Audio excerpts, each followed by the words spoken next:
The symbol of government authority in Ramadi is now under the control of the Islamic State of Iraq and the Levant. Ramadi has long been a city that's been fought over. It was also the Iraqi government's main stronghold in Anbar province.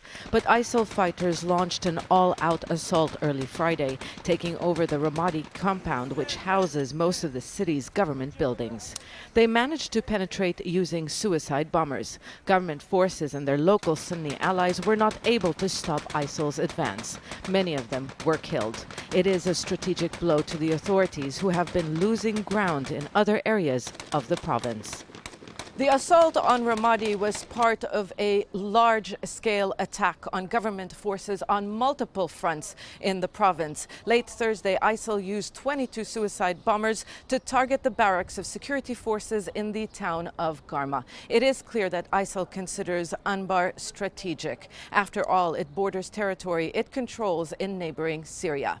It controlled most of Anbar province before this latest assault. Now, ISIL controls most of the capital of the Sunni heartland.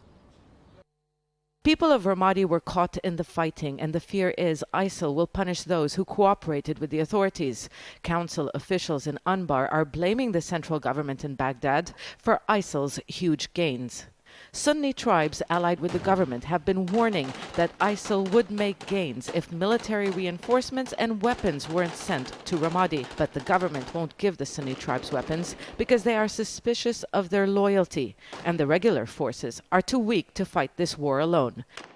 For months, we are complaining and telling the security ministries and prime ministers that each part of the security forces there working along with its own leadership. There's no coordination.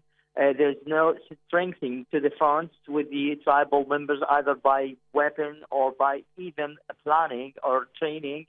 But yet there's no solution. After suffering military setbacks in other provinces, ISIL can now claim a victory just weeks after the government declared a military campaign to recapture Anbar. Zana Khudr, Al Jazeera, Baghdad.